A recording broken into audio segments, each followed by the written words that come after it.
예, 안녕하세요. 예, 안녕하세요. 반갑습니다. 형소법 시간이죠? 예, 형소법.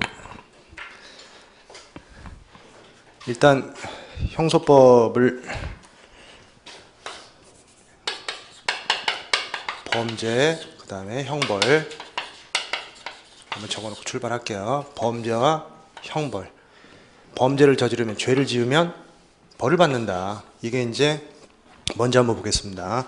제가 한번 예를 들어볼게요. 한번 여쭤보겠습니다. 죄를 지으면 벌을 받아요. 범죄를 저지르면 벌을 받는데 뭐가 범죄일까? 그럼 나쁜 짓이잖아요. 일단 나쁜 짓. 그럼 이게 나쁜 짓인지 아닌지 한번 맞춰보시라고요. 일단 여러분, 친구한테 약속이 늦으니까 전화를 했어요. 너 어디냐? 지금 간다. 이렇게 집에 있어요. 그럼 저한테 사기친 거잖아요. 거짓말 했으니까. 근데 그게 나쁜 짓은 아니에요. 왜냐면 사기를 쳤다고 나쁜 짓이 되려면 이게 돼야 돼요. 죄가 돼야 되니까. 근데 이게 사기죄는 아니거든요. 그냥 나한테 사기를 친 거지. 그래서 범죄가 돼야 그걸 처벌할 수 있는 거지. 예, 그런 친구를 처벌하게 되면 마술사도 처벌받아야 돼요. 사기치니까. 그죠? 그래서 이게 죄가 돼야 된다. 그럼 여러분, 사기죄라는 걸 이제 형법 시간에 배우게 되는데, 일단 나쁜 거짓말을 해가지고 돈이 되는 뭔가를 얻어내야 사기죄가 되는 거예요. 돈을 이렇게 가져와야 사기죄가 되는 거지. 지금 친구가 저한테 하는 사기는 뭐다? 나쁜 거짓말은 아니에요. 처벌을 요할 정도의 범죄는 아니다. 그래서 일단 범죄는 아니에요. 그 다음에 하나 더 예를 들어봅시다. 여러분, 금연 장소에서 흡연하는 거, 흡연 자체는 나쁜 게 아닌데 금연 장소에서 흡연하는 건 나쁜 짓이잖아요. 그런데 처벌받습니다. 예, 국민건강증진법이라고 제 9조에 따르면 금연 장소에서 흡연하는 건 10만 원 이하의 과태료, 10만 원 이하가 아니라 10만 원 과태료를 묻니다. 근데 이 과태료가 벌금처럼 보이지만 벌금은 아닙니다. 과태료는 우리 형법이 규정하는 형벌이 아니니까. 그래서 나쁜 짓이지만 형벌을 부과하지 않아요. 과태료는 형벌이 아닙니다. 벌금하고 달라요. 그래서 과태료를 물었다 한들 전과자가 되지는 않습니다. 왜? 형벌이 아니니까. 그럼 뭐가 범죄고 또 그 범죄에 따른 형벌은 어떤 형벌을 때리는지, 이걸 규정한 법이 형법이에요. 형법. 그래서 형법은 범죄와 형벌을 배우는 법입니다. 그래서 이제 금요일날 형법 선생님하고 학습하시게 될 내용이 형법이에요. 형법. 그럼 여러분, 형소법은 뭐냐? 오늘 하게 될 형사소송법은 이 절차예요. 절차. 죄를 지었으면 그 자를 어떻게 처벌할까? 어떻게 처벌할지 그 과정, 절차, 이걸 배우는 게 형소법입니다. 절차, 과정. 죄를 지으면 어떻게 처벌할 건가? 그 절차, 이걸 배우는 게 형소법이다. 그래서 절차법이에요. 절차법. 그래서 여기 형소법 한번 보세요. 일단 사람을 죽인 자, 이 자는 사형 아니면 무기징역, 기간이 없다는 거죠. 5년 이상의 유기징역, 이건 기간이 있잖아요. 그래서 이건 유기, 이건 기간이 없으니까 무기. 그래서 감옥에 한동안 오래 있어야 된다, 이거고, 이건 5년 이상의 유기징역이니까 한계가 있어요. 한계가 5년 이상이면 최소한 5년은 산다는 얘기거든요. 그럼 5년 이상이니까 일단 5년 이렇게 올라가면 언제까지 사는 거냐, 죽을 때까지 사는 거냐, 그건 아니다. 유기징역이니까 30년이 한계입니다. 30년 이하. 그러니까 여러분, 5년에서 30년 이렇게 사는 거예요. 그럼 이 안에서 선택을 해서 선고하는 겁니다. 그래서 사람을 죽인 자는 최소한 5년 이상은 산다. 물론 감형이 될 수도 있어요. 가중이 될 수도 있고. 아무튼 유기징역의 의미를 한번 설명하면, 5년 이상이라고 했으니까 짧아도 5년이니까 단기 5년, 그 다음에 길어야 30년까지니까 장기 30년, 이렇게 얘기하는 겁니다. 그래서 이거는 장기의 개념이에요. 그래서 단기, 장기, 이걸 좀 알고 계시면 좋아요. 그래서 단기 5년, 장기 30년형에 처한다. 사람을 죽이면. 왜? 그건 진짜 나쁜 짓이니까. 이건 범죄가 맞고 형벌이 부과되잖아요. 그래서 범죄와 형벌, 이걸 배우는 게 형법입니다. 그래서 형법 시간에는 이런 살인죄를 비롯해서 절도죄, 사기죄, 이런 걸 배우게 됩니다. 아까 친구한테 거짓말한 건 그냥 사기를 친 거지 나쁜 거짓말은 아니거든요. 처벌을 요할 만한 나쁜 거짓말은 아니기 때문에 범죄는 아닙니다. 그래서 범죄가 뭐고 또 그 범죄에 따른 형벌이 뭔가, 이걸 배우는 게 형법, 형법. 근데 여러분 형법만 있어서는 처벌이 안 돼요. 왜냐면 절차가 없으면 그냥 내키는 대로 처벌할 테니까. 그러니까 여러분 왕이 내키는 대로 그냥 형소법이라는 게 없으면 절차법이 없으니까 왕이 기분이 나쁘면 졸도안에 사형 이렇게 선고해버리고 마음대로 해버리니까. 그래서 절차라는 게 필요한 거는 이 과정이 필요하다는 거예요. 그래서 범죄를 저지른 자가 벌을 받는 건 맞는데 과정이나 절차가 없을 수는 없다. 안 그러면 국가가 마음대로 해버리니까. 그래서 일단 여러분 단기, 장기 개념 배우셨고 그 다음에 형법이라는 것은 범죄와 형벌을 규정하고 있는 법인데 여기서 이제 범죄가 뭔지를 배우고 그 범죄에 따른 형벌이 뭔지를 배웁니다. 그리고 오늘 이 시간 형소법 시간이잖아요. 형소법은 절차를 배웁니다. 절차를. 그래서 실제 살인자, 도둑놈, 사기꾼 이런 애들 어떻게 처벌하는지 그 절차를 배우는 게 형소법입니다. 형소법. 그럼 한번 보죠 여러분. 사람을 죽인 자 이렇게 했잖아요. 그럼 이 자를 어떻게 처벌할 건가. 그래서 살인사건이 발생하면 이제 구체적 사건이 발생했잖아요. 그럼 형법만 가지고는 처벌이 안 돼요. 절차가 필요하니까 어떻게 처벌할지 그 과정을 한번 봅시다. 보시면 내사, 수사, 그 다음에 재판, 그 다음에 집행. 내사는 여러분 수사 전 단계입니다. 수사를 하기 전인데 이 내사 단계에서 수사로 넘어오는 끈이 뭐냐면 그 가교가 입건입니다. 입건. 이 범죄 사건부라는 노트에 범죄 사건부라는 노트가 있는데 그 노트나 요즘 컴퓨터로 하거든요. 여기에다가 사건 번호를 기입을 하면 입건이 됩니다. 사건을 기입한다. 그래서 내사 단계에서는 아직 수사를 시작하기 전이기 때문에 그냥 수사기관 내부에서 조사하는 거예요. 그래서 내사 단계에서 불려간다. 그럼 걱정할 필요는 없습니다. 아직 혐의를 특정하진 않았으니까 일단 불러보는 겁니다. 수상하니까. 그래서 내사 단계에서 불려가는 사람을 우리가 용의자 이렇게 부릅니다. 이제 많이 들어보셨죠? 용의자. 용의자가 이제 용의자 중에서 피의자로 특정이 되면 입건이 되게 되면 이제 수사에 들어가게 되거든요. 그러면 이 용의자가 명칭이 바뀝니다. 피의자. 피의자로 바뀌게 된다.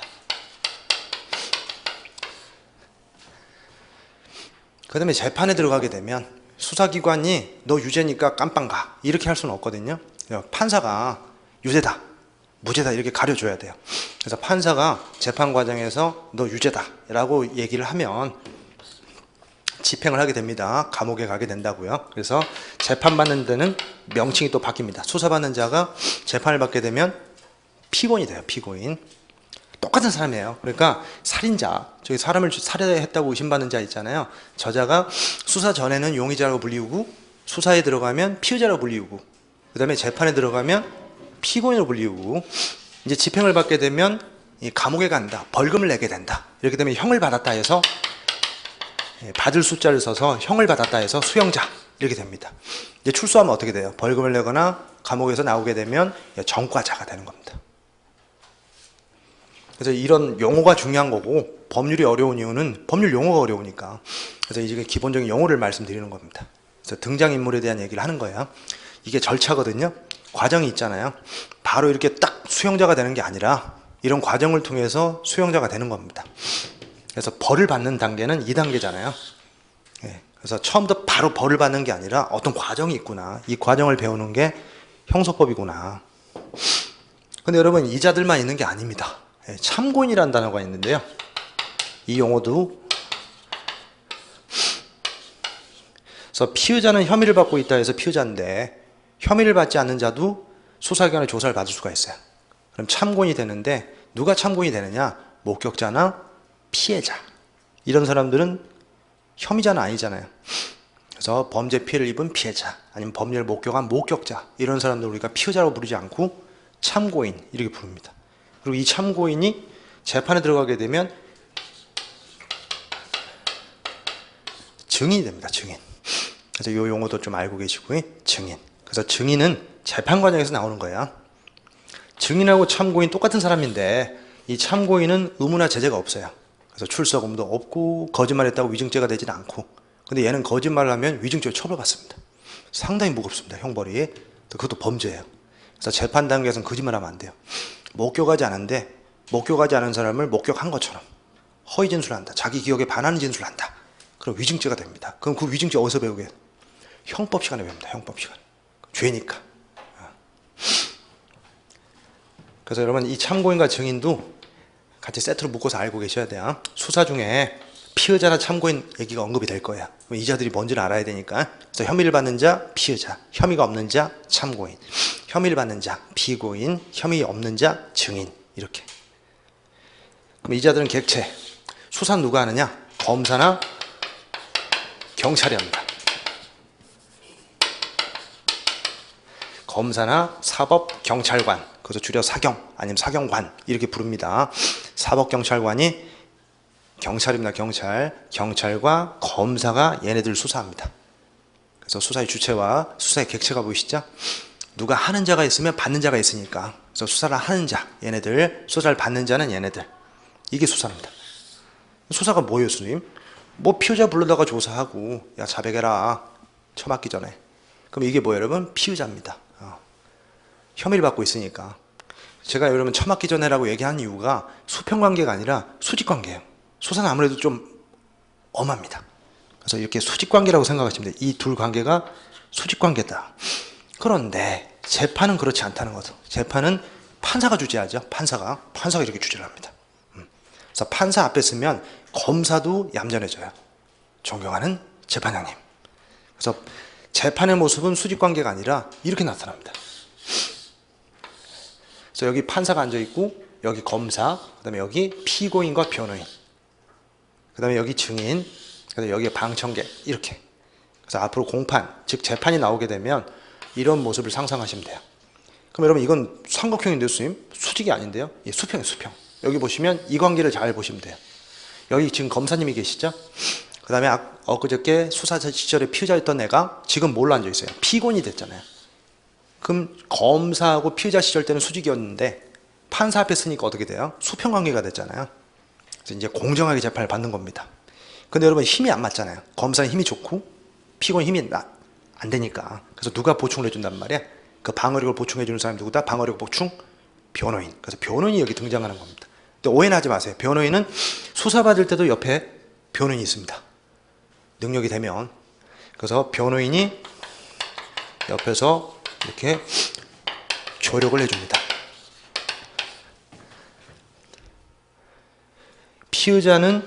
피고인은 여기 국가기관, 어디서? 이 국가기관하고는 뭐야? 힘의 차이가 크니까 힘을 보충해줘야 돼요. 안 그러면 공정한 싸움이 될 수가 없으니까. 그래서 변을 끼고 전쟁을 치르는 겁니다. 그래서 피의자 옆에 변호인, 피고인 옆에 변호인이 있다. 물론 여러분, 피해자도 변을 끼고 방어하는 경우도 있어요. 피해자. 선생님, 왜 피해자가 변호인이 필요합니까? 그런데 성폭력 사건이 있잖아요. 성폭력 사건은 성폭력 피해자에게도 검사가 피해자를 붙여줍니다. 다른 범죄 피해자하고 다르게 성폭력 피해자는 피해자한테도 뭘 해준다? 변호인을 붙여줘요. 최근에 최신 판례가 하나 나왔는데 성폭력 피해자도 변호사 붙여준다고 그랬잖아요. 그 변호인이 피해자가 고소를 취하겠습니다. 처벌을 원했지만 지금 처벌을 원하지 않습니다. 이런 얘기를 직접 해야 되는가? 아니면 변호인을 통해서 할 수 있는가? 이게 작년 12월 말에 나온 최신 판례거든요. 성폭력 피해자의 변호인은 포괄적으로 모든 걸 대리할 수 있어요. 그래서 혹시나 이게 시험에 나올 거리는 아니지만 너무 최신 판례니까, 그렇지만 금방 말씀드린 대로 포괄적인 대리권을 갖고 있으니까 성폭력 피해자의 변호인도 처벌 희망 의사표시, 처벌을 원합니다 라는 처벌 희망 의사표시 처리를 할 수 있습니까? 있어요. 있다고 대답하시면 돼요. 시험은 어떻게 나온다? 없다. 대신할 수 없다. 이렇게 나올 거란 말이에요. 그럼 틀렸다고 하시면 돼요. 아무튼 기본적으로는 변호인이 누구한테 붙어 있는 거다? 범인들한테. 그렇지만 성폭력 사건은 누구한테도 붙는 경우도 있다? 피해자한테 붙는 경우도 있다. 이거 알고 계시면 돼요. 아무튼 절차입니다. 절차. 그러면 이런 절차 다 무시하고 예전에 왕정시대 때, 절대 왕정 때는 어땠다? 왕의 권력이 세니까 이런 형사소송법이 뭐가 필요해? 내 맘이지. 그래서 여러분, 내가 내키지 않고 기분이 나쁘면 졸도범인데도 그냥 사형시켜버리고, 사형에 처할 살인범인데도 야 벌금이나 물고 보내. 벌금은 없는데. 절차가 없으면 왕 마음대로 해버린다고. 그러니까 죄와 형벌을 마음대로 창설하고 마음대로 막 만들어낸단 말이죠. 그럼 국가에 휘둘리게 돼요. 그럼 범인들의 인권은 있다 없다? 없게 되죠. 그래서 형사소송법은 무슨 역할을 하게 된다? 이 인권 보장. 형소법이라는 절차법이 없으면 왕이 마음대로 해버리고 대통령이 마음대로 해버리니까. 그래서 오늘 배우는 형소법이 뭐다? 절차를 배우는 겁니다. 절차법. 그래서 여기 제가 여기다 적어놓은 게 뭐냐면, 형법에 수많은 죄가 있는데 가장 무서운 죄가 뭐예요? 살인죄니까. 살인죄를 한번 적어본 겁니다. 일단 범죄를 저지르면 벌을 받아야 된다. 그럼 어떤 행위가 범죄냐 했더니 사람을 죽이는 게 범죄다라고 딱 규정을 해놓은 거예요. 그래서 이제 형법 시간에 배우게 되는 건 이제 구성 요건인데, 이 살인한 범죄를 구성하는 요건이 있어요. 사람을 일단 살해를 해야 되니까 이제 형법 시간에 배우게 될 겁니다. 내가 개를 죽였다. 그럼 이건 살인죄가 아니라 손괴죄예요. 손괴죄. 그리고 법인. 사람은 사람인데 법인도 사람이거든요. 법이 인격을 부여한 사람입니다. 근데 법인은 여러분 쉽게 생각하면 은행. 전북은행도 법인이고 학교법인도 사람입니다. 그러니까 전북대학교도 뭐가 돼요? 여기 전주대학교도 학교법인이자 사람이에요. 사람인데 응애하고 출생해서 사람이 된 게 아니기 때문에 법이 인격을 부여해서 사람이 된 겁니다. 그럼 여러분 법인도 사람인데 그럼 사람 살해할 수 있습니까? 안 돼. 이런 걸 배우는 거예요.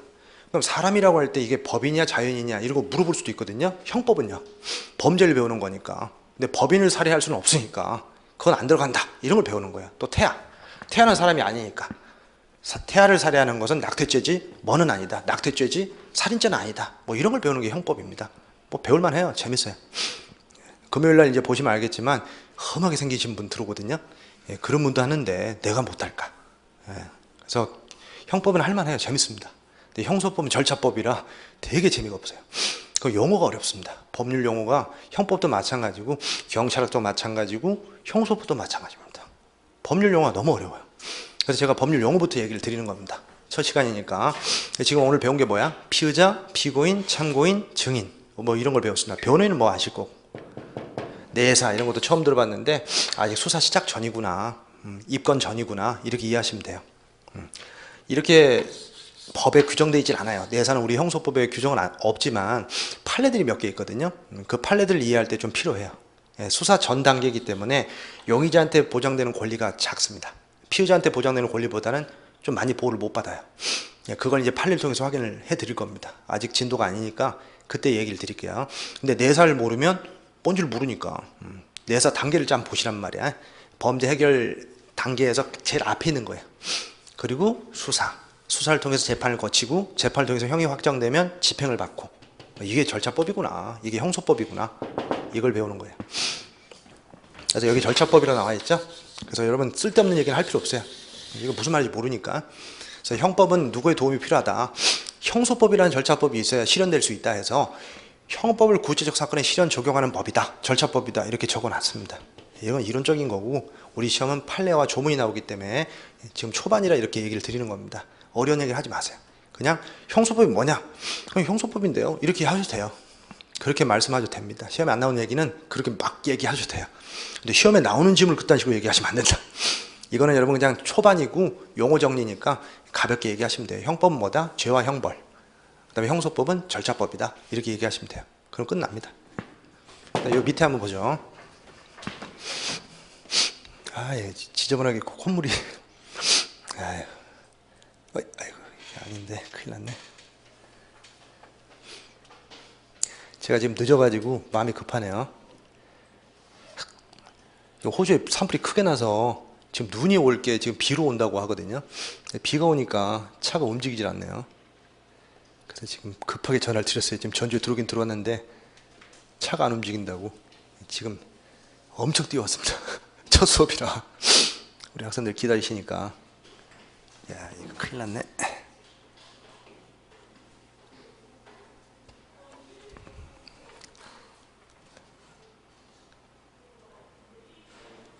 수업하시고 확인하고 수업하시고 또 확인하고 이렇게 수시로 할 거예요. 단원별로 챕터 끝나면 확인하고 이렇게 할 거니까 바로 배운 건 바로 풀 수 있거든요. 그래서 그냥 수업만 들으시면 내가 이걸 잘 듣고 이해를 했는지 잘 모르니까, 듣고 이제 시험에 나오는 기출지문으로 제가 이제 확인을 할 거거든요. 한번 풀어보는 재미가 있으니까 견딜 수 있는 공포거든요. 이제 시험장 가시면 이제 모르는 질문 나오면 되게 이제 식은땀 나요. 그렇지만 수업 시간 한번 그걸 연습을 하는 겁니다. 그래서 잘 듣고 이제 문제 뜰 테니까 지금 나눠드린 거 있잖아요. 내가 화면에 띄울 테니까 저랑 같이 한번 풀어보시자. 이제 답을 다시는 건 별로 좋은 자세가 아니고 저랑 같이 풀어보시는 걸로. 그렇게 한번 합시다. 잘 드러나야 문제 푸는 재미가 있으니까.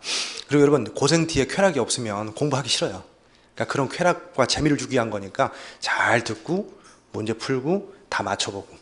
이제 거꾸로 대답할 수도 있어요. 그러면 아이쿠야 이렇게 하시면 돼요. 다음에 실수 안 하시면 되니까. 아무튼 여러분, 그런 재미가 있을 겁니다. 수업만 들으시면 되게 재미가 없어요.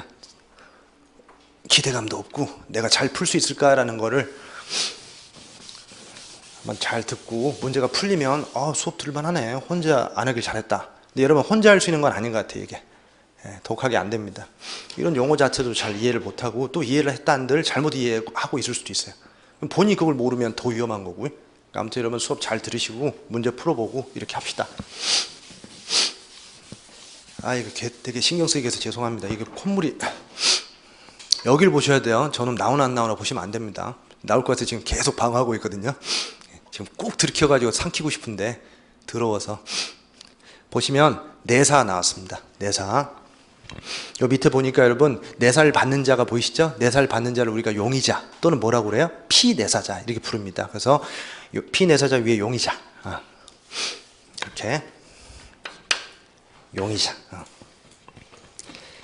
그럼 내사 받는 사람이 여기 보이시죠? 지금 여러분, 살인사건이 발생했으니까 지금 살인죄하고 연계를 시킨 겁니다. 보시면 여러분, 일단 내사를 받게 된 이유가 뭐냐면 지금 해안가 변사자가 발견됐어요. 그래서 사체가 발견이 됐다는 겁니다. 근데 이게 범죄일 수도 있고 자살일 수도 있잖아요. 아니면 그냥 실족에 있을 수도 있고, 미끄러졌을 수도 있고, 실족 아니면 자살을 해버릴 수도 있고. 이건 범죄가 아니거든요. 근데 또 압니까? 죽여서 던져버렸을지 아니면 그냥 살아있을 때 밀어버렸을지. 그러니까 그걸 봐야 되는 거니까 검시를 해봐야 돼요. 이걸 변사자 검시라고 해요. 나중에 배우는데, 이 변사자는 그냥 사체 개념이 아니라 범죄일 수도 있다. 즉 범죄 의심 있는 사체를 뭐라고 그래요? 변사자라고 그래요. 변사자. 그래서 변사자 검시를 해봤더니 이게 목졸림이 있어요. 그 다음에 눈에 점상 출혈이 있습니다. 점 모양으로 점점점 이렇게 빨간색 출혈이 있단 말이야. 그럼 목졸림을 당해서 핏줄이 터진 거예요. 그럼 이건 목졸림 당했구나. 자살일 수는 없잖아요. 지가 지 목을 조를 수는 없으니까. 그래서 이건 범죄다 라고 생각한 겁니다. 그럼 여러분, 이 피해자 주변 사람들을 불러내야죠. 막연하게 불러내는 거야. 죽였다 이렇게 특정한 게 아니라. 그래서 이제 조사해보는 겁니다. 이렇게 원한관계에 있었던 A, 평소에 싸움이 잦았던, 아니면 채권 채무 관계 때문에 돈 빌려주고 막 이렇게 돈 안 갚으면 막 다투잖아요. 언제 갚을래? 그래서 최근에 다툼이 있었던 자, 아니면 내연관계 있는 자, 유부남 유부녀인데 다른 남자 여자 만나면 분명히 그거에 대해서 여러분 항상 끝이 안 좋아요. 그래서 내연관계 있는 사람이 죽이지 않았을까? 뭐 이런 의심에, 막연한 의심으로 이렇게 불러내는 겁니다. 이걸 뭐라고 그래요? 그냥 내사를 하고 있다. 이 단계에서는 되게 여러분 편안하게 대응을 하죠. 몰라요 막 그러면서, 만난 지 오래됐어요 막 그러고, 연락 안 한 지 오래됐어요 그러고, 저 그때 밖에 나가 있었어요, 해외에 있었어요 막 이렇게 얘기를 할 거란 말이에요. 이게 알리바이거든요. 그래서 알리바이가 충분히 입증이 됐다. 그럼 이제 제끼는 겁니다. 얘도 아닌 것 같고 얘도 아닌 것 같고. 근데 얘가 여러분 뭐예요? 알리바이가 수상해요. 대답을 제대로 못해요. 그 결정적인 목격자가 있어요. 엄청나게 다퉜다는 거죠. 여기 죽은 사람하고. 그래서 최근에 엄청 다투는 걸 누가 목격을 했다. 그럼 얘가 이제 피의자로 특정이 되는 겁니다. 그럼 내사 끝내고 뭐야? 이건. 사건 번호를 입력 딱 합니다. 요즘 컴퓨터에다가 킥스라고, 그 킥스에다 딱 사건 번호를 입력하면 얘가 이제 피의자가 되는 거예요. 이제 사건이 시작되는 겁니다. 그래서 여러분, 수사를 받게 되면 이제 뭐가 돼요? 경찰이 부르겠죠? 경찰 불러서 이제 본격적으로 조사를 받습니다. 자백을 받아야 되니까. 그리고 이제 경찰 수사가 마무리가 되면 이제 검찰에 배턴 터치합니다. 그래서 검찰로 넘어갑니다. 그럼 검찰이 수사를 마무리합니다. 근데 여러분, 검찰이 수사를 마무리를 한다고 그랬잖아요. 근데 이제 지나봐야 아는데, 원래 어제 여러분 본회의 상정이 돼야 돼요. 본회의 상정이 될 게 뭐였냐면 검경 수사권 조정안, 이게 상정이 돼서 본회의 통과를 내심 기대를 했었는데, 저기 야당 쪽에서 반대를 좀 했어요. 본회의를 미루자. 그래서 내일 모레로 미루기로 했거든요. 그래서 검경 수사권 조정안이 나와야 여기를 확실하게 얘기를 할 수 있을 것 같아요. 근데 지금은 여러분 바뀌기 전이니까, 바뀐 내용을 이해하시려면 바뀌기 전의 내용을 아셔야 되잖아요. 지금 바뀌기 전의 상황으로 얘기를 드릴 테니까 바뀌면 제가 말씀드릴게요. 아직 수사는 아직 진도가 아니니까 진도 나갈 때쯤이면 정리가 될 것 같아요. 일단 정리가 돼야 제가 확신을 갖고 얘기를 드리니까. 지금 여러분 본회의 산정도 안 됐어요. 올라가서 본회의 통과해야, 또 대통령이 공포를 해야 그때부터 시행이 되는 거니까. 지금 딱 통과된 게 있어요. 통과돼서 대통령이 공포까지 한 게 통신비밀보호법. 엊그제 제가 설명드렸던 통신밀무보호법과 형소법, 이게 이제 26일, 26일이나 27일인가 본회의 통과를 했고 31일 날 국 대통령이 공포를 했습니다. 그래서 그건 완전히 개정이 됐기 때문에 그 내용은 수업 시간에 제가 얘기를 드릴게요. 지금 초짜들이니까 초심자들 앞에서 설명을 해봐야 모르니까 그 개정된 내용은 제가 그 단계에 가서 제 그 진도 때 얘기를 드릴 것이고, 검경 수사권 조정안은 아직 내일 모레 가봐야 합니다. 근데 통과될 것 같아요. 야당 쪽에서 수용을 안 할 것 같긴 한데 약간 수정이 되더라도 일단 통과는 예정된 법입니다. 검찰개혁 2대 과제 중에 하나가 통과가 됐어요. 공수처법이라고 고위 공직자 비리 수사처, 이 공수처법은 이미 통과를 했습니다. 공포가 됐어요. 12월 31일 날. 그래서 연말에 큰 변화들이 많았죠. 이 공수처법은 제가 수사에서 기소 넘어갈 때 이 공소제기 파트에서 설명을 또 드리도록 하겠습니다. 지금 얘기해봐야 의미가 없으니까 공수처법도 여러분 나올 만한 거는 제가 추려드릴 테니까 그걸로 한번, 원래 개정이 되거나 신설이 되면 꼭 시험에 나와요. 그러니까 그것도 그 파트 가서 설명을 드릴 테니까 조금만 기다리시면 되고, 저는 지금 관심이 내일 모레 본회의 상정돼서 통과될 검경 수사권 조정안이 제일 관심이 큽니다. 쉽게 말하면 검찰과 경찰의 수사권을 조정하겠다는 얘기인데, 검찰 쪽에 가 있는 힘을 빼고 누구한테 가져와 버리겠다는 거야. 그 힘을 경찰 쪽에 많이 가져오겠다는 얘기니까 지금 경찰 공부하시는 분들한테는 큰 기회입니다.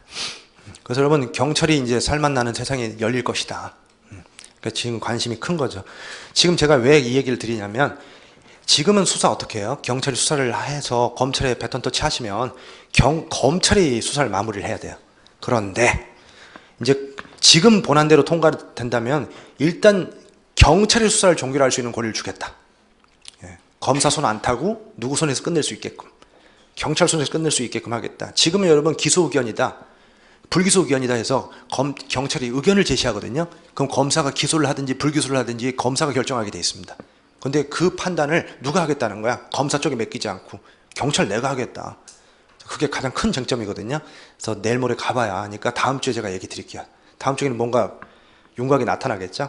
그때 얘기를 드리겠습니다. 물론 뭐 그때도 의미가 없는 게 진도 나가서 얘기를 해야 돼요. 수사도 모르는데 수사 종결을 어떻게 할 거야? 수사 배우고 수사 종결할 때 확실하게 정리를 해드리고 프린트 나눠드릴게요. 그럼 제가 하라는 대로 하시면 돼요. 그래서 일단 여러분 지금 건 어떻단 말이야? 경찰이 수사를 하고, 일단 경찰 수사를 1차적으로 수사를 하고 그 다음에 수사를 마무리 지어서 어느 정도 윤곽이 나오면 그걸 보고하는 거예요. 누구한테? 검사한테. 그럼 검사가 부족하다고 느끼면 보강 수사하고, 아니면 다시 수사하고 지시하기도 합니다. 아무튼 수사의 마무리, 종결은 누가 한다? 지금은요, 검사가 합니다. 그래서 검사가 기소를 할 건가 기소하지 않을 건가 이걸 결정하는데, 선생님 기소가 뭐예요? 그래서 기소가 여기 나왔습니다. 그래서 기소가 뭐냐? 그래서 공소제기다 이렇게 나왔습니다. 앞에 공자가 붙은 걸로 봐서 국가를 뜻하는 거예요. 국가.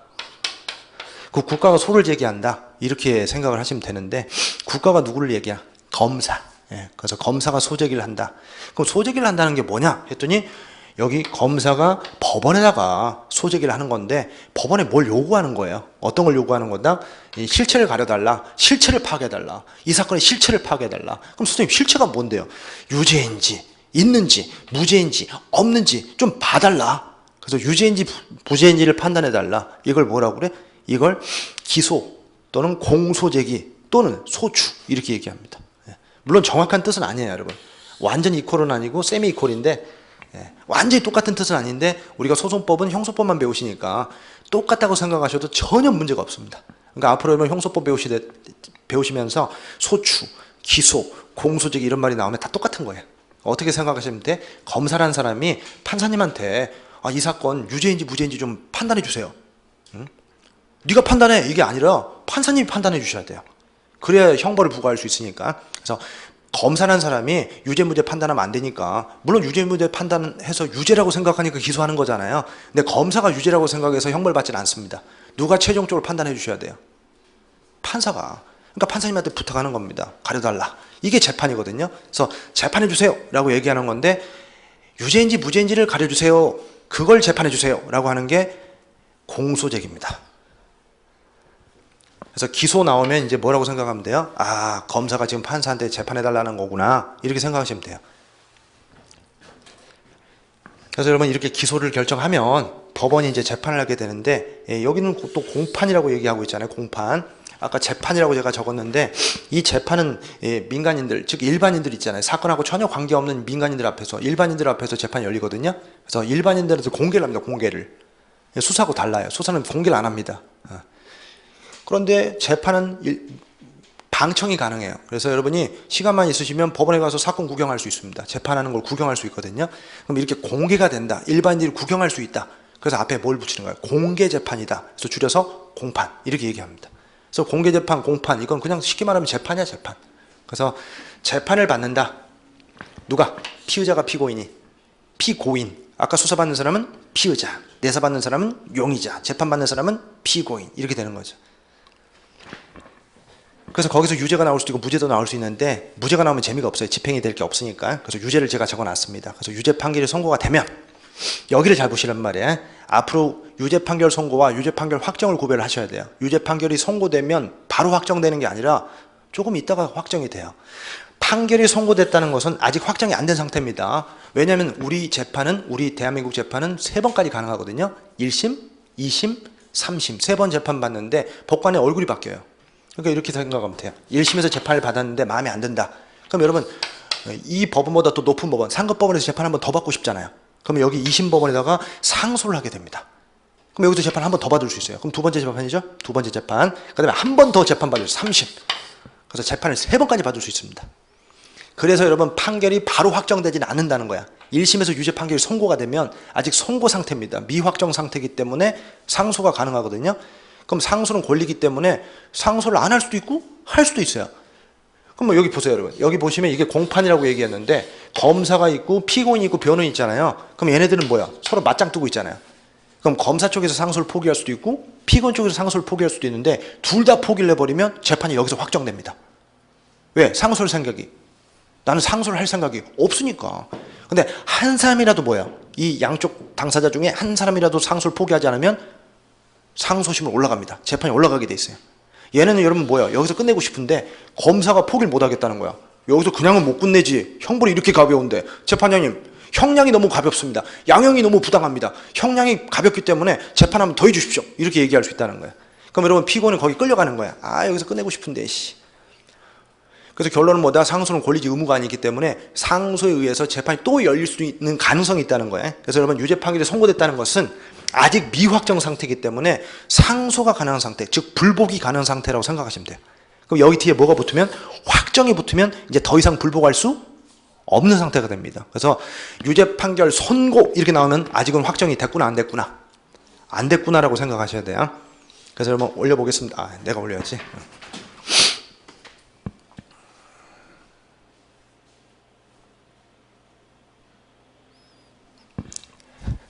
그래서 여기 보이시죠, 여러분? 상소는 할 수 있는 거다. 그래서 상소권자인 얘네들 있잖아요. 이 밑에 재판받는 애들. 법원이 상소하는 건 아니니까 법원은 쉬고 싶죠. 원래 끝내고 쉬고 싶은데 얘네들이 얘가 판단하는 게 마음에 안 드나 봐. 그럼 여러분 더 올라갈 수 있다고. 그래서 얘네들이 상소합니다.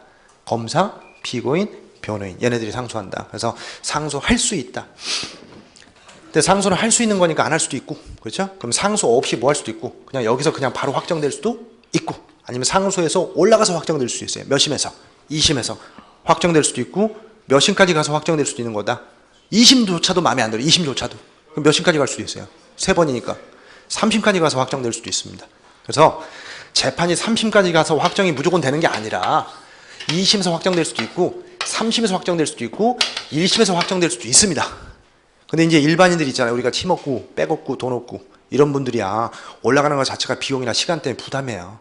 그래서 있는 사람들 있잖아요. 좀 있고 권력 있고 돈 있고 이런 사람들이야 그냥 무턱대고 밑자 본전이라 해서 3심까지 갑니다. 근데 우리는 그런 여력이 없어요. 직장도 다녀야 되고 생활도 해야 되니까. 그래서 보통은 2심까지가 최선이에요. 3심까지 가는 건 너무 힘들어요. 단가도 올라가고 변호인 비용이 비싸. 그래서 결론적으로 말하면 일단 1심에서 그냥 재판이 끝나버릴 수도 있다는 거. 그러니까 이제 절차를 개관하다 보면, 절차를 이렇게 전개를 하다 보면 우리 학생들이 3심까지 무조건 가는 줄 알고 있더라고. 그게 아니라 그냥 몇 심에서 끝날 수도 있는 거다. 1심에서 끝날 수도 있어요. 근데 그게 끝났다 안 끝났다를 판단하실 때는 요 단어 보고 판단하시면 되는 거예요. 이제 선고됐다 그러면 아직 안 끝난 겁니다. 근데 이게 뭐가 되면, 확정이 되면 아 끝난 겁니다. 이제 여기서 집행이 되는 겁니다. 그런데 확정이 됐더라도 재판이 더 가능한 경우가 있어요. 예외. 그게 재심입니다. 재심. 그래서 영화로도 나왔죠. 재심. 재심은 2번 심리하겠다. 재심. 그럼 재심은 여러분 뭐야? 상소하고 다른 거죠. 상소는 미확정 재판에 대해서 하는 건데 재심은 확정 재판에 대해서 하는 겁니다. 그럼 여러분 상소가 쉬울 거예요? 재심이 어려울 거예요? 웃자고 하는 소리인데 아무도 안 웃네. 상소가 쉬울 거예요? 재심이 어려울 거예요? 그게 정답입니다. 상소는 좀 할만해요. 아직 확정이 안 됐으니까. 근데 재심은 진짜 안 받아줘요. 왜? 재판이 이미 확정이 돼버렸으니까. 그래서 재심으로 들어가는 구멍은 너무 좁아요. 그래서 엊그저께 재심 설명했는데 재심은 청구를 한다고 바로 여러분 재심이 열리는 게 아니라 개시할 건가 아니면 그걸 기각할 건가 이걸 결정하거든요. 재심을 받게 해주세요 라고 청구를 하면 이걸 재심을 얘가 원하는 대로 열어줄 건가 개시를 해줄 건가 아니면 이 청구를 버릴 기자 물리칠 각자 야 가 임마 꺼져 안 받아줘 이렇게 받아주지 않을 건가 디나이 거부할 건가 이게 기각이거든요.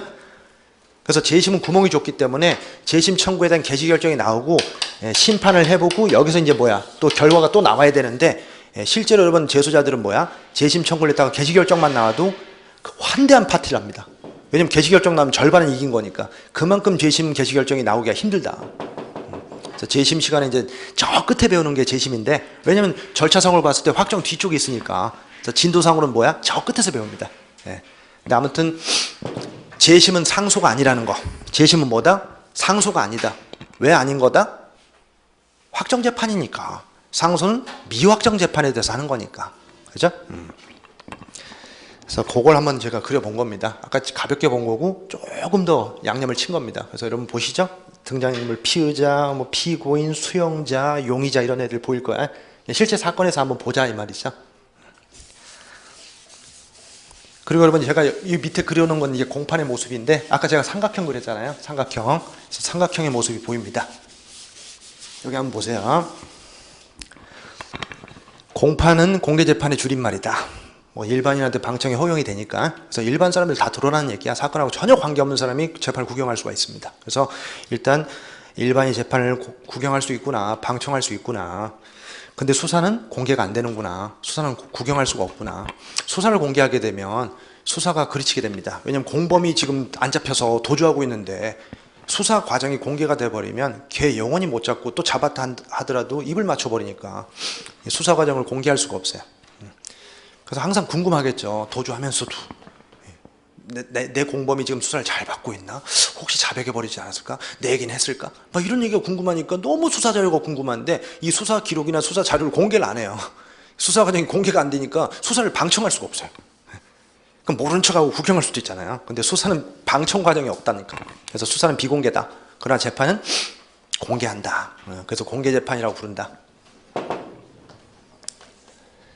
여러분이 알고 있는 공개 수사는 그냥 수배하는 겁니다. 수배. 공개 수배하는 거니까 하다 못 잡으니까 이제 누구 힘을 빌리는 거야. 이제 국민들의 눈을 빌리는 거잖아요. 이 자식을 보게 되면 신고 좀 해달라고. 그게 이제 공개 수사 전환인데 일단 그렇게 특별한 경우니까 그거는. 그래서 수사는 비공개가 원칙이라는 거다.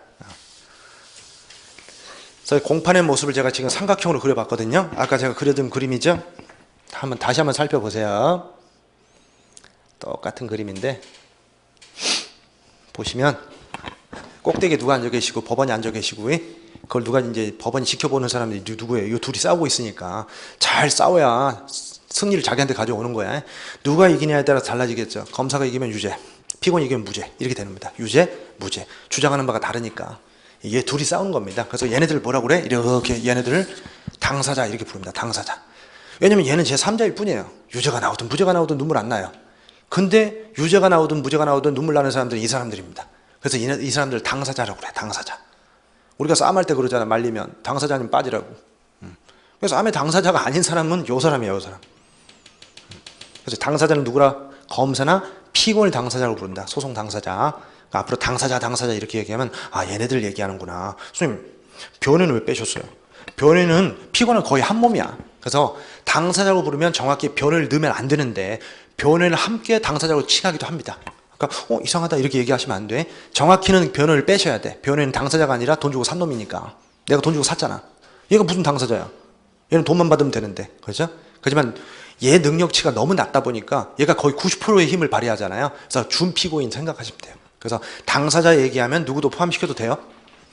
원래는 빼셔야 되는데 융통성 있게 대비하시란 말이야. 어쩔 때는 변을 빼고 생각하실 때도 있고, 변인 너도 크게 어색해 하시면 안 돼요. 변인은 뭐 거의 피곤한 한 몸이니까 이렇게 생각하시면 돼요. 당사자라는 개념을 말씀드렸습니다.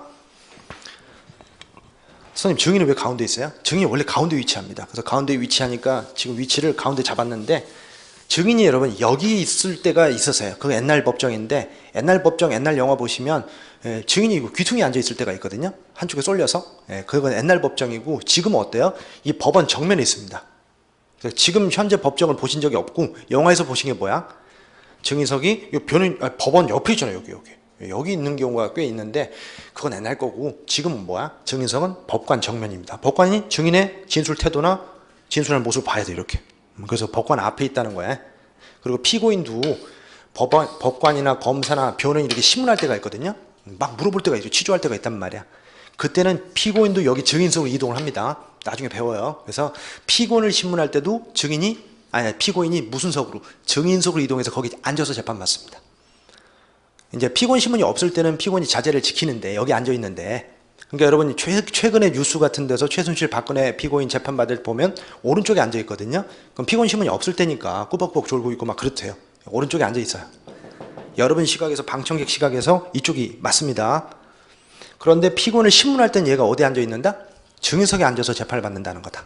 그것도 나중에 배운다. 근데 일단 이게 원칙적인 모습이니까. 선생님, 법원 사무관 누군데요? 법원 직원이에요, 직원.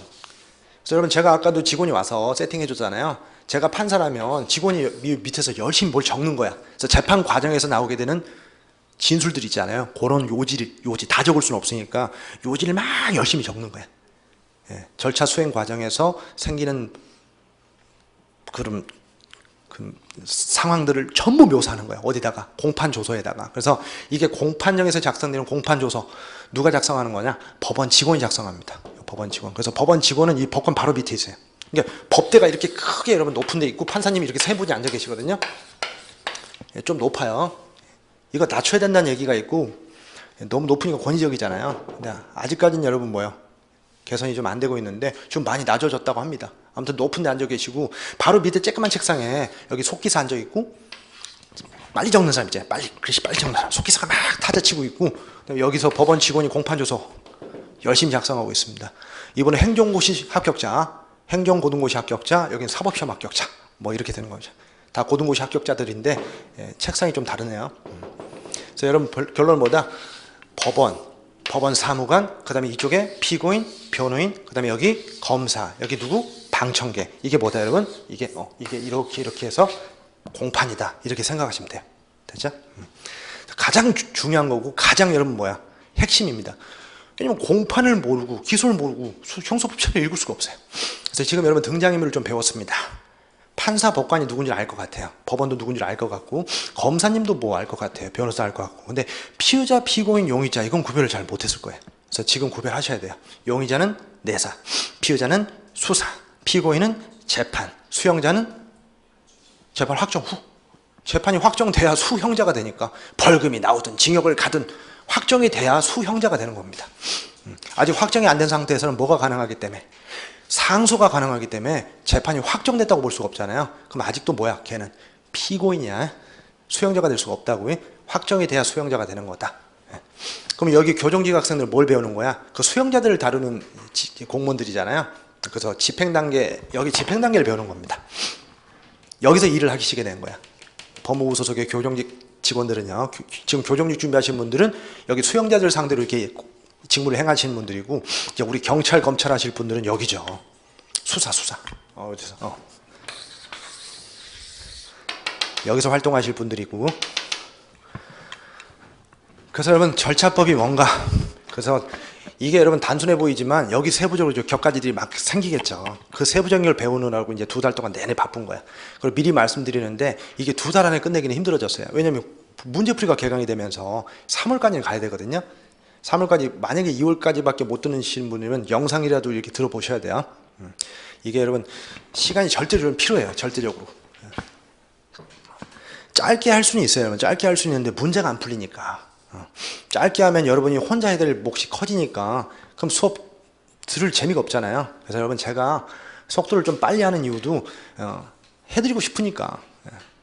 느리게 하면서 재밌는 것만 골라서 수업을 하면 문제가 안 풀립니다. 그러니까 재밌는 수업은 경계를 좀 하셔야 돼요. 단점이 커요. 그러니까 조금 어렵더라도 처음이니까 당연히 어렵습니다. 그러니까 두 번째 들으면 좀 더 편해지고 세 번째 들으면 훨씬 낫습니다. 그게 복습인 거고. 여러분이 예습은 하지 마세요. 예습은 안 되니까. 복습만 잘하셔도 충분히 점수 나옵니다. 학습하고 문제 풀고, 학습하고 문제 풀고, 여기서 부족한 문제는 제가 문제집 풀어보시고, 그리고 여러분 또 내가 있으니까 바로바로 질문할 수 있고, 근데 여러분 질문도 아는 사람만 할 수 있으니까 얼른 선생님한테 질문할 수 있을 정도 실력 키워야지. 간절함과 절박함을 가지고 꾸준하게 좀 하세요. 하다가 좀 어렵다 튕겨나가지 말고. 공부도 여러분 하는 사람만 해요. 공부를 잘했던 애들은 무슨 과목을 해도 잘합니다. 근데 이제 공부의 습관이나 방법을 모르니까, 열심히만 하면 된다고 엉덩이에 붙여놓고 하다 보니까 방법을 모르니까 재미가 없고, 그렇게 꾸준한 노력이 있는데 보상이 없으니까 재미가 없잖아요. 사람이 쾌락이 있어야 되는데. 꾸준한 보상을 드리는 게 뭐다? 수업 시간마다 이렇게 확인학습, 문제 풀어보는 게 조금만 재미거든요. 문제가 풀리는구나. 그럼 여러분 재미가 있거든요. 그래서 제가 시간이 없어도 이렇게 문제를 푸는 겁니다. 그냥 수업만 들으면 복습을 안 하시더라고. 재미가 없으니까. 집에 가면 여러분 또 전혀 기억이 안 나는 부분이고, 여러분 1시간이 지나잖아요. 1시간. 학습을 한 지 1시간만 지나도 매번 복습법이나 공부법에 대해서 언급되는 사람이 있죠. 에빙하우스라고, 망각곡선이라고 아실 거야. 1시간만 지나면 50%가 떨어진다고 하니까. 그럼 여러분 1시간 뒤에 복습하는 사람하고 수업 듣고 바로 복습하는 사람하고 어떻게 더 현명하냐 이 말이야. 1시간 뒤에 복습을 하게 되면 50%를 다시 새롭게 학습을 하셔야 돼요. 시간이 엄청 걸린다니까. 그럼 선생님 집에 가면 복습이 잘 안 돼요. 오래 걸려요. 당연한 거지. 몇 시간이 지났는데. 여러분 쉬는 시간은 쉬는 게 맞습니다. 근데 체력이 남으신다면 눈만 깜빡깜빡하고 있지 말고 금방 배운 걸 금방 되새김질 하시란 말이야. 복습이 최고야, 최고. 그래서 여러분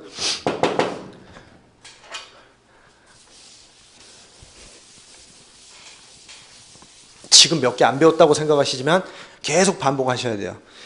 일단 내용을 확인하시고 고개를 들어서, 이제 책을 덮는 과정이죠. 책을 보고 고개를 들어서 눈을 감거나, 아니 고개만 들어도 돼요. 책을 금방 확인하신 거 있잖아요. 확인하신 걸 고개를 들고 그 내용을 상기하세요. 상상하시라고. 그 다음에 출력을 하셔야 돼요. 그래야 그게 복습이 된 겁니다. 출력이 안 된다는 거는 지금 정리가 안 된 거예요. 그럼 다시 보셔야 돼요. 그러니까 무조건 책만 찍찍 긋고 있으면 안 됩니다. 그러면 자기 딴에는 복습이 끝났다고 얘기하는데 그건 끝난 게 아닙니다. 출력이 돼요. 출력이. 입력이 됐는지도 의문스럽단 말이에요. 출력이 안 되면. 그러니까 내용 확인하고 고개 들고 사고해보고 입으로 출력해보고, 그게 되면 복습이 끝난 겁니다. 그리고 특히 제가 중요하다고 하는 부분이 그렇게 안 된다 그러면 넘어가지 마시란 말이에요. 꼭 해결하고 가셔야 돼요. 하루를 넘기시면 더 증발되고 더 기억은 남는 게 없습니다. 그러니까 복습의 중요성, 이걸 얘기 드립니다. 지금 여러분 용어 정리했거든요. 아까 여러분 얘기 드렸던 애들, 빼먹은 애들 한번 생각해 볼까? 목격자나 피해자, 이런 애들은 피해자, 피고인이라고 부르지 않죠? 그래서 수사 단계에서 이제 참고하려고 부르는 사람이 있잖아요. 피해자 얘기도 들어봐야 되니까. 피의자는 무조건 안 했다고 그래요. 그럼 피해자 얘기를 좀 들어봐야 돼요. 또 목격자 얘기도 한번 들어봐야 됩니다. 그래서 걔네들을 뭐라고 부른다? 참고인이라고 해요. 참고인. 그래서 우리 수사기관은 참고인 조사를 하게 됩니다. 참고인 조사. 그 다음에 법원에도 걔네들 불러요. 판사도 봐야 되니까. 판사도 목격자 말을 좀 듣고 싶습니다. 그럼 검사 측 증인으로 누가 나와요? 검사 측 증인으로. 목격자가 나오네요. 목격자. 그럼 검사 측 증인으로 누가 나올 수 있다? 피해자가 나올 수 있단 말이에요. 증인. 나는 범행 현장에 없었습니다. 그 당시에 범행 현장에 있을 수가 없습니다. 저는 딴 데 있었습니다. 그럼 그 딴 데 있었다는 걸 입증할 수 있는 사람이면 알리바이를 입증할 사람이잖아요. 그럼 누구 측 증인으로 나올 거야? 피고인 측 증인으로 또 등장을 하게 되는 겁니다. 아무튼 증인은 양쪽에서 다 부를 수가 있는 거예요. 그래서 증인이라는 용어, 그 다음에 참고인이라는 용어, 피의자, 피고인, 수용자, 이런 용어들 좀 익숙해지. 여러분 아까 다시 돌아갑니다. 범죄를 저지르면 형벌을 받는다고 했는데, 형벌은 여러분 사람을 살해하게 되면 유족들이 형벌을 가하나요? 아니면 국가가 형벌을 가하나요? 국가가 형벌을 가합니다. 근데 국가를 통제하지 않으면 국가가 마음대로 해버린다니까. 형벌도 들쑥날쑥이고. 그래서 국가를 통제를 해야 돼요. 안 그러면 형소법이 존재할 의미가 없어요. 형소법이 존재하는 이유는 국가가 마음대로 못하게 하려고 형소법이 절차를 법에다 규정을 해놓은 겁니다. 법대로 하라고. 그래서 형사절차법, 즉 형사소송법은 뭐다? 국가 권력을 축소하고 한정하는 기능이 있습니다. 걔의 힘을 줄여놔야, 걔의 힘을 억압시켜놔야 누가 여러분 인권이 보장이 되는 거야? 피의자나 피고인의 인권 보장이 된다는 거죠. 그래서 여기 적어놨습니다. 국가가 형벌권을 행사하다 보니까 인권 침해가 우려된다. 따라서 형사 절차를 법에다 규정을 해놔야 된다. 이게 헌법에 나와 있는 형사 절차 법정주의입니다. 이 형사 절차를 법에다 규정하지 않으면 난리가 나는 거예요. 국가 마음대로 해버리니까. 그래서 가장 중요한 이념이거든요. 형소법이 가장 중요한, 형소법이 존재 의미입니다. 형소법이 왜 필요한가? 바로 형사 절차를 법에다 규정하지 않으면 국가가 지 마음대로 공권력을 행사해서 문제가 된다. 그럼 누구의 인권 침해가 우려된다? 피의자나 피고인의 인권 침해가 우려된다. 이런 얘기죠. 그럼 선생님, 요 밑에 이거 뭐예요? 선생님 이거 머리 아픈데요? 제가 이걸 여러분 뒤에서 해야 돼요. 원래 책 순서대로 하면 뒤에서 해야 되는데 계속 나오는 단어가 있습니다. 그게 준항고, 항고, 항소, 상고 이런 말이거든요. 지금 보실 겁니다. 준항고, 항고, 항소, 상고. 이게 여러분 상소예요. 상소. 물론 준항고는 상소가 아니지만 상소를 배워야 돼요. 왜냐하면 상소의 용어들이 계속 나와요. 처음부터 막 나오기 시작합니다. 머리가 너무 아파요. 모르고 외워야 되니까. 근데 지금 배워야 돼요. 지금 여러분 머리 아파하지 마시고 제가 간단하게 얘기를 드릴 테니까 여기 칠판 한번 보세요. 용어를 배우셔야 돼요. 첫 시간에 용어를 배우셔야 되니까. 여러분, 법원, 법관, 수사기관. 여러분, 얘네들은 뭐 하는 사람이야? 수사. 얘네들은 뭐 하는 사람이야? 재판. 재판하는 애들인데 얘네들 처분에 대해서 불복을 할 수 있단 말이에요. 그 불복하는 게 상소라는 게 있나 봐. 아까 상소할 수 있다고 그랬잖아요. 얘네들이 판단한 게 딱 확정되는 게 아니라 다른 법관, 다른 법원한테 또 재판 받을 수 있단 말이에요. 그게 이제 상소라는 과정인데 그 상소를 한번 배워보자 이 말이에요. 상소. 그럼 한번 보시죠. 여러분, 가족을 한번 보죠. 가족을. 그럼 내가 있으면 보죠. 엄마, 아빠, 그 다음에 아들, 뭐 딸 이렇게 있잖아요. mother, father, son, daughter 이렇게 있잖아요. 얘네들 한꺼번에 뭐라고 그러죠? family.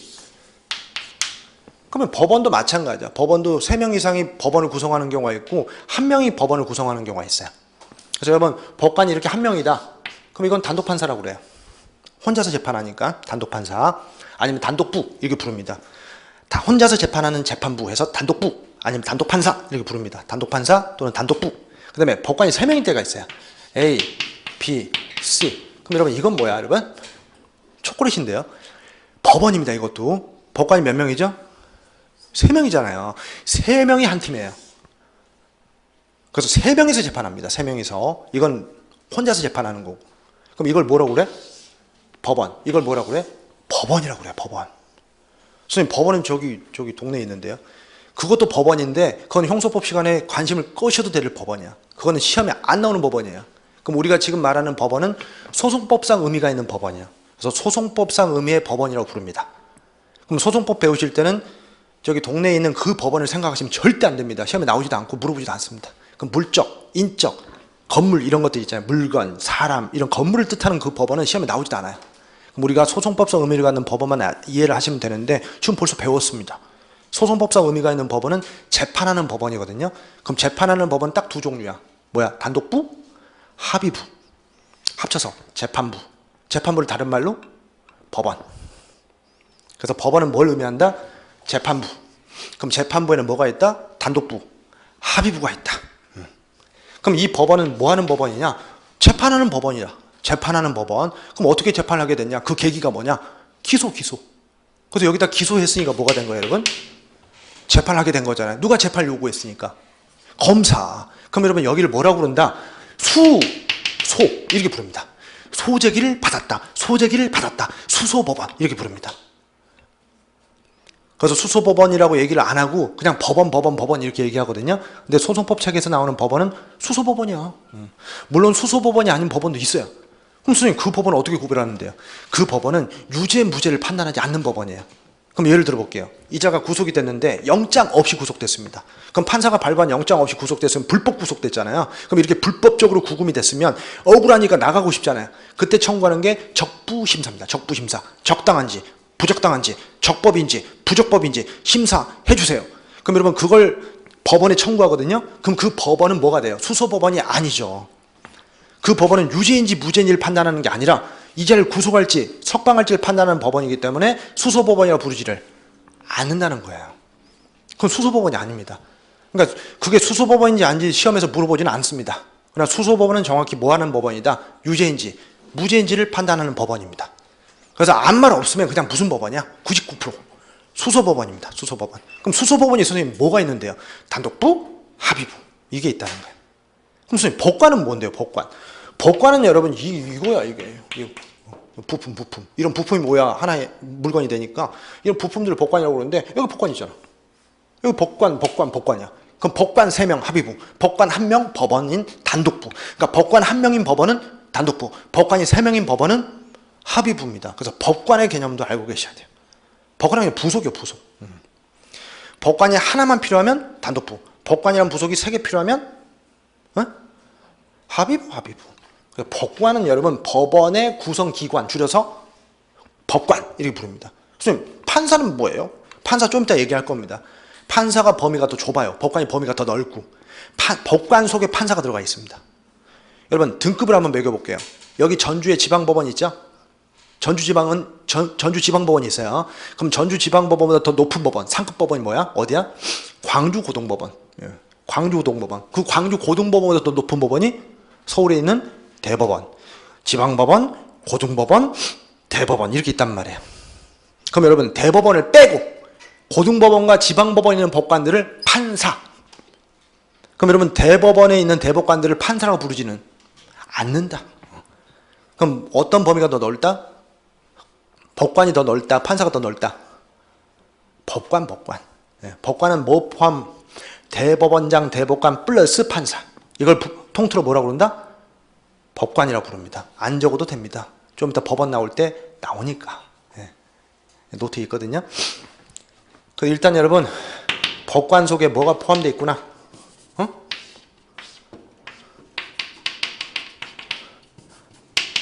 근데 보통 일반인들은 똑같다고 얘기해도 되고 뭐 똑같다고 해도 무난합니다. 뭐 상관없는데 우리 이제 법을 배우니까 좀 구별해 주시자. 법원 조직법상으로 제가 설명을 드린 거예요.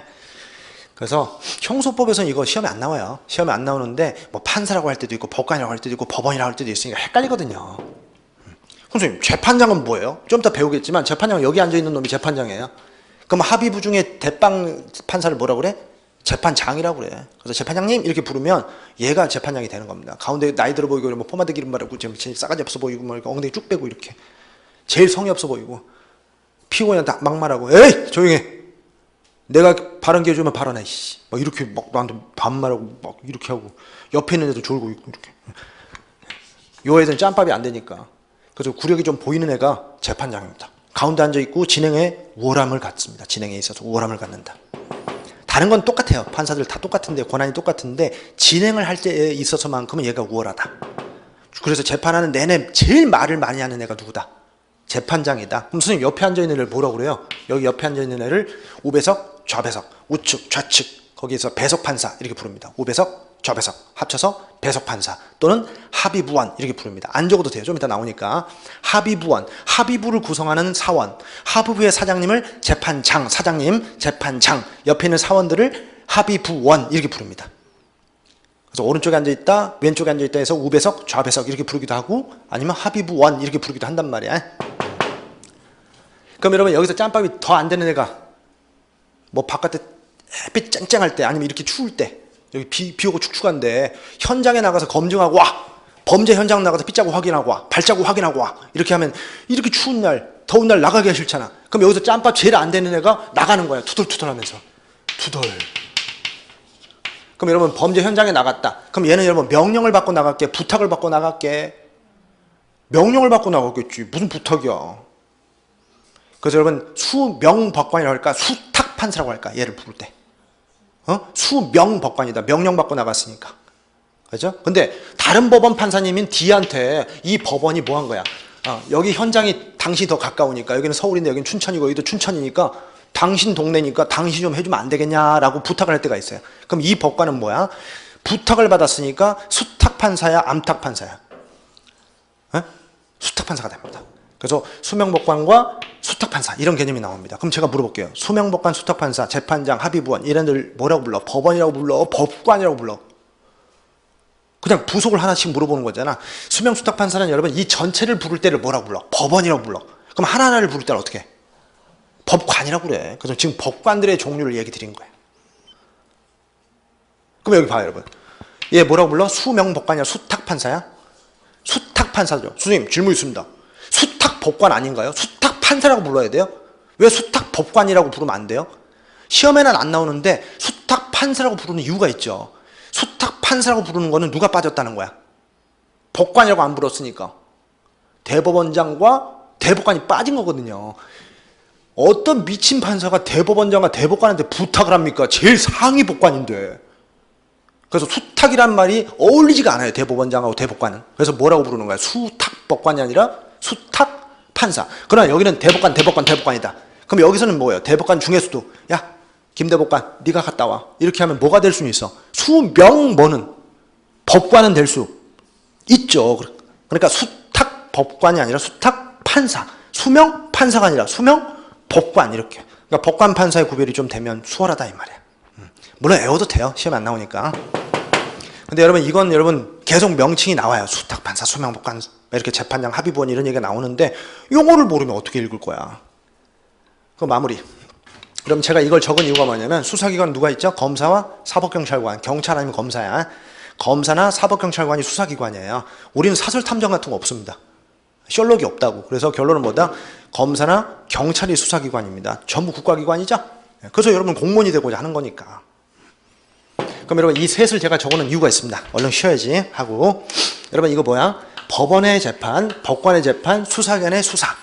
이거에 대해서 불복을 할 수가 있거든요. 그 불복을 한번 배워보자 이 말이야. 그리고 쉬었다 하겠습니다. 여러분 법원의 재판은 두 가지가 있습니다. 두 가지. 법원의 재판 형식이 두 가지가 있는데 판결이 있고 결정이 있어요. 근데 판결은 어디서 많이 들어보셨을 거야. 유죄 판결, 무죄 판결. 그 판결이라는 재판 형식이 있고 또 뭐도 있단 말이야. 결정도 있어요. 결정. 저 잠깐 나가서 재판 받으면 안 돼요? 감옥에서 재판 받기 너무 힘든데. 알았다. 보석을 허가할게. 보석, 허가, 결정. 그럼 여러분 이건 판결이야 결정이야? 결정이거든요. 그럼 이것도 법원이 한 거니까 뭐야? 재판이잖아. 그럼 재판의 형식에 따라 두 가지가 있단 말이야. 판결 아니면 결정이 있다. 그럼 보석을 허가하겠노라. 이게 뭐야? 보석, 허가, 판결, 허가, 결정. 허가, 결정. 유죄다. 유죄, 판결, 유죄, 결정. 유죄, 판결. 선생님 차이는 뭐예요? 뭐는 판결, 뭐는 결정이에요? 판결은 마지막에 나와요. 반드시 마지막에 나옵니다. 그러니까 재판의 끝에 나오는 게 뭐야? 판결.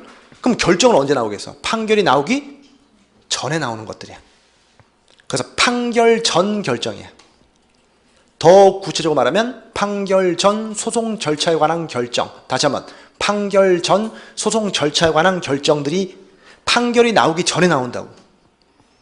그게 재판의 형식 두 가지입니다. 법원의 재판은 뭐가 있다? 판결과 결정이 있는데 판결은 언제 나온다? 마지막에 나온다. 그래서 물어볼게요. 종국재판이에요? 종국전 재판이에요? 판결은요? 어떻게 맞췄네? 종국전 재판이다? 종국재판이다? 종국재판이다. 그래서 말을 어렵게 포장하면 이렇게 되는 겁니다. 그래서 마지막에 나오는 재판이다 해서 종국재판. 그럼 여러분 결정은 99%가 뭐가 된다? 종국전 재판입니다. 선생님 예외도 있어요? 예외도 있어요. 결정인데 마지막에 나오는 결정도 있는데 그건 한갓 예외야. 원칙만 기억하면 돼. 일단 여러분 마지막에 나오는 재판이 뭐라고? 판결.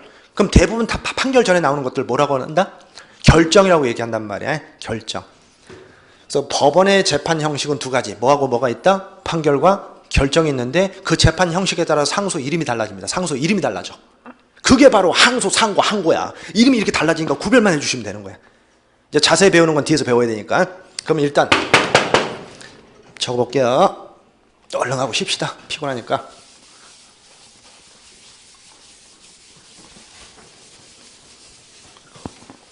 여러분 법원의 재판 형식을 두 개를 적어볼게요. 판결이 있고 뭐가 있다? 결정이 있다. 그리고 판결은 여러분 사안이 모호하고 복잡한 걸 판결을 때리는 거고 사안이 단순하고 복잡하지 않은 거, 단순하고 명백한 거 이런 건 결정을 때리면 돼요. 그러니까 유죄 무죄 판단하는 게 가장 복잡한 거예요. 그래서 가장 마지막에 나오는 겁니다. 섣불리 판단을 못하니까. 그래서 판결 사안은 어떤 사안이다? 복잡하고 애매한 거. 이게 판결 사안이고 그 다음에 복잡하지 않고 간단하고 명백하게 확 보이는 거. 이건 결정 사안이야. 그래서 이렇게 간단하고 명백한 건 뭐야? 그냥 결정 때리면 돼. 근데 유죄 무죄는 간단한 문제가 아니잖아. 얼굴이 범죄스러운데 사형 이렇게 해버리면 안 되니까. 이게 간단한 문제가 아니잖아요. 그러니까 생각하고 고민하고 들어보고 조사하고 이런 과정이 필요한 게 판결이야. 근데 그런 조사 과정이나 이런 게 임의적이고 조사 안 해도 그만이고 그냥 명백하게 보이니까 이런 걸 우리가 결정이라고 그래. 그래서 한번 적어보면 판결은 좀 복잡하고 뭐 한 거야? 복잡하고 애매한 거. 결정은 뭐다? 단순하고 명백한 거. 그 다음에 이건 종국. 전이지만 이건 뭐다? 종국 재판이란 말이야. 그러면 학생님 오해를 하시는 분이 있어요. 선생님 끝났어요? 끝났지. 일단 끝났지. 그러니까 일단 끝난 거지 아예 끝난 건 아니잖아. 아예 끝나버리면 확정이지만 이건 일단 끝난 거니까 뭐야? 일단 1심이 끝난 거야. 그러니까 종국재판이 나왔다고 재판이 끝났다고 얘기하시면 안 되는 거야. 근데 우리 학생들 종국됐다고 그러면 재판이 끝난 줄 알더라고. 맞아. 재판은 1심에서 끝난 거야. 아직 몇 심 남았어? 2심도 남고 3심도 남았잖아. 그럼 여러분 2심 재판 올라가도 2심은 아직 3심이 남았으니까 2심도 무슨 재판? 종국재판. 그럼 3심은 어때? 3심도 종국재판이야. 근데 차이점이라고 한다면 3심의 종국은 마지막 종국이니까 종국재판이 선고되자마자 바로 확정됩니다. 그러니까 선고되자마자 확정돼 버리는 종국재판이에요. 그게 몇 심이야? 3심. 그러니까 1심하고 2심은 바로 확정되지는 않습니다. 상소의 기회가 있어요. 근데 3심은 상소의 기회가 없습니다. 마지막이니까. 그래서 종국재판이 선고되자마자 바로 확정된다. 이게 뭐야? 3심. 셋 다 뭐가 돼요? 1심, 2심, 3심 다 종국재판입니다. 근데 3심의 종국은 선고되자마자 확정되는 종국이다. 이걸 기억하시면 돼. 그럼 여러분 한번 해봅시다. 판결 애매하고 복잡한 거니까 상소 2번 하게 해줍니다. 그러나 이건 뭐야? 단순하고 명백하기 때문에 상소 1번밖에 못합니다. 이게 이해를 하시면 되죠? 그럼 보시죠. 올라갑니다. 그럼 판결 나오고 와 판결 3번 나오는구나. 그럼 이 판결이 괜히 나와? 뭔가를 제기를 해줘야지. 그래서 여러분 이때 제기되는 게 뭐야? 첫 번째 판결 1심 나올 때, 2심 나올 때, 3심 나올 때. 그럼 여러분 1심 나올 때 제기됐던 건 뭐야? 기소잖아. 기소. 검사가 있지? 그래서 검사가 뭐 했어? 검사가 기소했잖아. 그럼 여러분 1심 판결에 대해서 뭔가 기소처럼 비슷한 걸 해줘야지. 소제기를 해줘야 돼. 그게 뭐야? 그게 항소제기야. 공소제기야? 항소제기야? 항소제기를 해줘야 된다. 그래서 항소를 제기하게 됩니다. 그럼 여러분 여기 보여? 기소. 여기는 뭐야? 항소. 그럼 여러분 비교해 볼게요. 결정은 뭐야? 결정은 또 결정이 나오는데 결정이니까 그럼 뭐야? 결정은 항고야. 항고.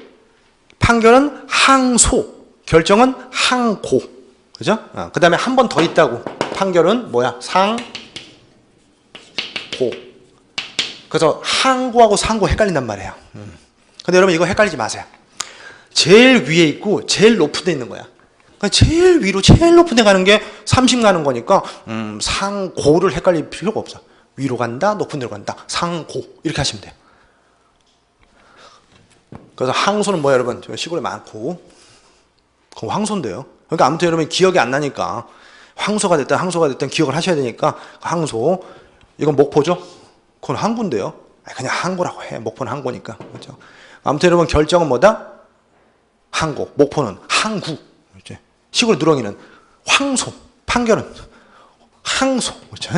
되게 비슷해요. 그래서 입에 짝짝 붙이지 않으니까 연습을 하셔야 돼요. 1심 판결 항소, 1심 결정 항고, 2심 판결 상고. 다시 한번 1심 판결 항소, 2심 판결 상고, 1심 결정 항고. 그럼 선생님 여기는 결정 못 올라가요? 세 번째 결정은 없습니까? 세 번째 결정, 이건 두 번째 결정이고 첫 번째 결정이죠. 있긴 있어요. 근데 원칙적으로 안 돼요. 원칙적으로 항고가 안 됩니다. 예외적으로 돼요. 특별할 때만. 그래서 예외적으로 특별할 때만 되는 항고다 해서 뭐라고 부른다? 특별항고 이렇게 부릅니다. 그럼 선생님 특별항고를 또 다른 말로도 부르던데요. 재항고 이렇게 부르기도 하죠. 여러분 재항고가 뭐야? 항고하고 2번 하고. 그래서 특별항고를 뭐라고 부르기도 한다? 재항고 이렇게 부르기도 합니다. 그리고 항고는 종류가 2가지인데 보통항고가 있고 즉시항고가 있단 말이에요. 그럼 여러분 제가 한번 여쭤볼게요.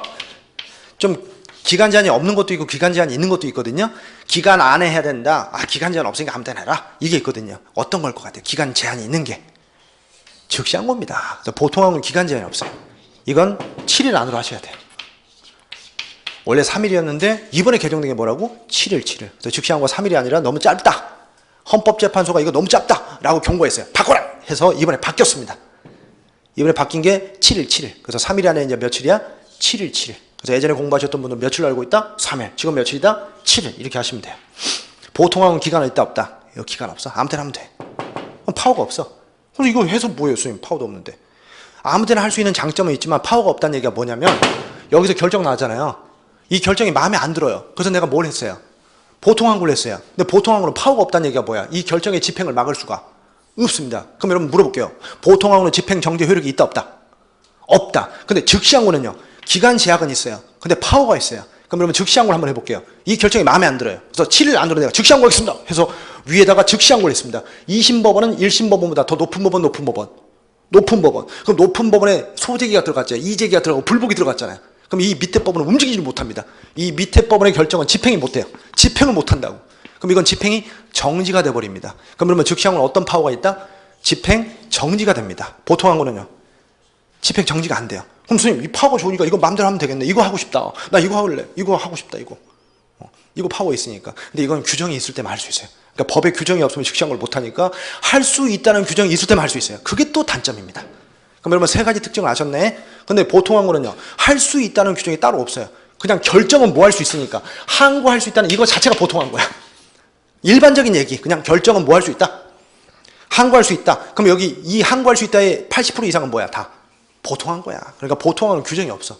그럼 그 20%에 10%에 해당되는 소수의 항고가 뭐야? 즉시항고야. 그 즉시항고는 규정이 있을 때만 할 수 있다는 단점이 있고 기간 제약이 있다는 단점이 있지만 파워가 있어.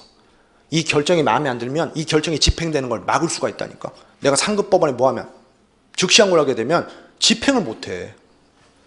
그러니까 1심이 아무리 결정을 때려도 그 결정의 내용대로 집행을 못 하니까 1심은 발망 동동 구르겠지. 아, 상급법원에서 내 결정 취소해버리면 어떡하지?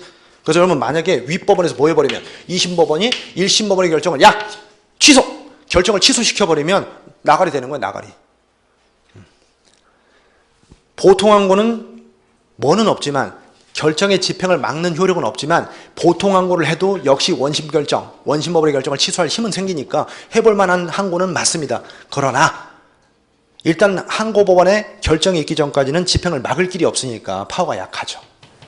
이 보통항고가 대부분의 항고입니다. 즉시항고는 예외적인 항고고요.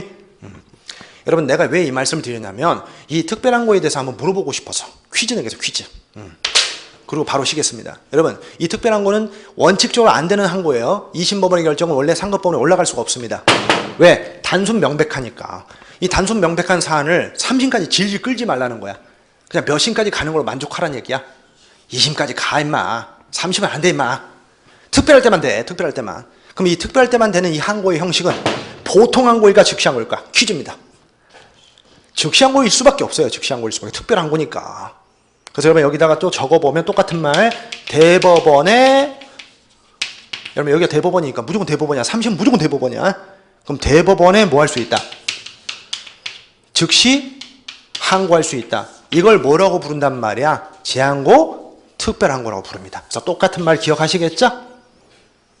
그래서 여러분 이 대법원에 하는 즉시항고는 일반적인 항고는 아닙니다. 진짜 특별할 때 아니면 항고를 못 하거든요. 됐죠? 그럼 선생님 마지막으로 이거 뭐야? 법관. 여기 수사기관 보이죠? 법관은 법원이 아닙니다. 법원의 구성기관이고 부품이지. 그럼 법관의 재판은 법원의 재판보다 신중하진 못하고 스피드는 빠르고. 그러면 신속 기동성은 있지만 뭐는 없어. 신중한 중요한 재판, 중요한 사항은 여기다 안 맡긴단 말이야. 좀 빨리 해야 되는 재판은 누구한테 이름할 수 있어요? 법원이 안 하고. 법관 네가 해도 돼. 예. 그러니까 여러분 사안의 중요성을 따졌을 때 중요해, 덜 중요해. 법원이 재판하는 것보다 덜 중요해. 그래서 신중한 판단 필요 없어. 중요한 판단이 아니야. 그러니까 좀 신속성, 기동성이 장점이야. 그럼 여러분 좀 재판이 가벼워, 무거워? 좀 가볍지. 그래서 이게 상소라는 이 거창한 이런 방법 쓰지 않습니다. 이건 준항고, 준항고를 하게 되면 준항고, 상소가 안 돼요, 아예. 그러니까 이건 뭐다, 여러분? 법관의 재판은 뭐다? 준항고. 그러니까 소속 법원에다 하는 건데, 여기 보여? 소속 법원이란 말? 여기 법원이지? 그럼 소속 법원이니까 이 법관이 소속한 법원에다가 준항고를 하시면 되는데 퀴즈 내겠습니다. 이거 상소 아니거든요, 준항고가. 여러분 왜 준항고가 상소가 아닐지 여길 보고 맞춰주세요. 왜 상소가 아닙니까?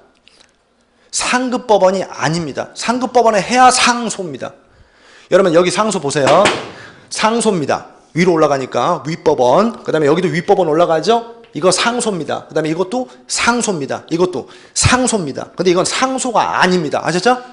상소는 뭐를 아우르는 개념이야?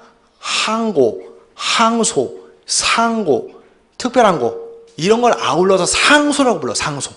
그럼 상소의 종류를 말해보라 이렇게 얘기하면 어떻게 대답하셔야 돼? 항소, 상고, 항고, 특별항고, 뭐 제항고, 뭐 대법원 직시항고 이렇게 얘기하시면 돼. 근데 거기서 준항고 얘기하시면 에이 아니다 이렇게 내가 얘기하겠지. 에이 그건 아니야. 상소 아니야. 준항고는 항고가 아니니까 준자 붙인 거야. 항고에 준하겠다는 얘기지 항고는 아니거든. 그래서 준항고는 상소다 상소가 아니다? 상소 아니야 그거. 상소 아닙니다. 그럼 선생님 수사기관의 처분은요? 이것도 준항고입니다. 그럼 이건 어디다 하는데요? 이것도 법원에 하는데 관할법원, 대응법원. 관할법원 또는 대응법원 여기다 합니다. 여러분 이것도 외우지 마세요. 관할법원 또는 대응법원인데 여러분 수사기관은 소속이 법원이 아니죠. 수사기관은 법원 소속이 아니니까 그러니까 여기다가 뭐라고 붙이시면 안 돼. 소속법원 이렇게 하시면 안 되지. 그럼 여러분 여기 전주지방검찰청 전주지방검찰청에 대응하는 법원은 어디야? 전주지방검찰청에 대응하는 법원은 전주지방법원 이렇게 되는 거죠. 그래서 대응법원 이렇게 붙이는 겁니다. 그 다음에 이 전주지역을 관할하는 법원은 어디야? 전주지방법원. 그래서 관할법원이라고 부르는 거야. 그 관할 내에서 수사하는 기관은 관할법원에다가 뭐 하면 돼? 준항고를 하면 되는데 수사기관이 한다는 뜻은 아니고 오해하지만 수사기관한테 재판받는 누구? 피의자. 이 사람이 뭐 하는 거야? 수사기관한테 억울한 처분을 받았다. 그럼 억울하니까 뭐 할 수 있다는 거야? 준항고 할 수 있단 말이야. 수사의 주체는 여러분 준항고 대상이 아닙니다. 이것도 판례거든요. 피의자. 당하는 사람, 객체. 피의자가 하는 거야, 피의자가. 그럼 예를 들어봐. 피의자를 오늘 신문한 날인데 변호인이 못 들어갔어. 변호인 좀 들어가려고 그랬더니 뭐라고 그래? 안 됩니다. 지금 조사 중이니까 조사 끝나면 오십시오. 와봐요. 방해입니다. 방해. 가세요. 가. 이렇게 하면 변호인은 뭐예요? 헌법상 권리가 있어. 나는 변호인의 조력권이 있단 말이야. 나는 피의자를 도와줘야 돼. 이렇게. 당신 뭔데 마고? 그때 뭐야? 얘 죽으면 내일 오세요. 내일 시체나 치우러 오세요. 이렇게 얘기를 하면 정말 이거 막무가내잖아요. 이게 80년대야! 막 그러고. 이것들이 아직도 정신 못 차렸다고. 그럼 변호인 이제 화가 씩씩거리면서 어딜 가요? 전주지방법원 가는 거야. 덕진서에서 당한 거니까. 덕진서 피의자 신문하는데 피의자 신문에 변호인 참여를 못 했습니다. 그럼 여러분 이 덕진서 관할 법원이 어디야? 전주지방법원이지. 그럼 전주지방법원 가는 거라니까 씩씩거리면서. 그럼 변호인이 이제 준항고장을 딱 제출합니다. 피의자 신문지 변호인 참여권을 보장을 못 받았다. 그게 뭐야? 항고야, 준항고야. 왜 항고라고 하시면 안 돼? 덕진서는 뭐가 아니야? 덕진경찰서는 법원이 아니고 법관도 아니잖아. 법원 법관이 아닌데 무슨 상소를 얘기하는 거야. 상소는 안 돼. 대신에 상소랑 비스꾸름한 거 뭘 할 수 있다? 준항고라는 걸 할 수 있게 해주겠다는 거야. 준항고. 그럼 여러분 준항고를 이해하려면 뭘 이해하셔야 돼? 이 항고를 이해하셔야 항고에 준하는 걸 배울 수 있지. 그러니까 항고부터 배우고 준항고 배우는 겁니다. 원래. 그렇죠? 그래서 여러분 이렇게 법관에 대한 처분은 뭐다? 준항고. 수사기관에 대한 처분은 뭐다? 준항고. 그래서 여러분 여력이 되시면 이것까지 해주셔야 돼. 준항고가 두 개니까 헷갈리잖아. 그래서 앞에다 반드시 이렇게 붙여주셔야 돼. 이거 416 준항고, 이건 417 준항고. 이거 조문이거든요. 형사소송법 조문입니다. 416 준항고, 417 준항고 이렇게 해주셔야 돼. 그리고 여기도 이번에 개정이 됐거든요. 준항고 기간이 이건 없는데 이 법관에 대한 준항고는 기간이 있거든요. 3일이었는데 7일로 개정됐어요. 올 연말에. 그래서 여러분 여기 준항고는 며칠 적어주셔야 돼? 7일. 원래 며칠이었다? 3일. 그래서 416 준항고가 3일이 아니라 며칠로 바뀌었다? 이거 지금 31일부터 시행입니다. 그래서 올해 시험에 나온다고. 그래서 준항고 기간도 며칠? 7일. 여기 준항고는 기간 없어. 수사기관 처분에 대한 준항고는 기간이 없습니다. 그러나 법관에 대한 준항고는 뭐가 있다? 기간이 있어. 며칠이야? 7일이야. 이렇게 기억하면 돼. 그럼 선생님 여기는 기간 없어요? 항소? 이거 기간 있어. 7일이야. 상고는요? 7일이야. 선생님 항고는요? 기간 있어 없어? 기간 없어 있어. 없어 있어. 없어요 있어요. 정답입니다. 없어요 있어요. 그렇죠? 없을 수 있고 있을 수도 있어. 즉시항고는 7일. 보통항고는 기간이 없어. 수사기관 처분에 대한 준항고는 기간 없어. 법관에 대한 준항고는 기간 있어. 며칠? 7일. 항소 며칠? 7일. 상고 며칠? 7일. 준항고 며칠? 법관 준항고 7일. 수사기관 준항고는 기간 없다. 보통항고 기간 없다. 즉시항고는 7일 이렇게 해준 거예요. 됐죠? 여기까지 하고 쉬었다 하겠습니다.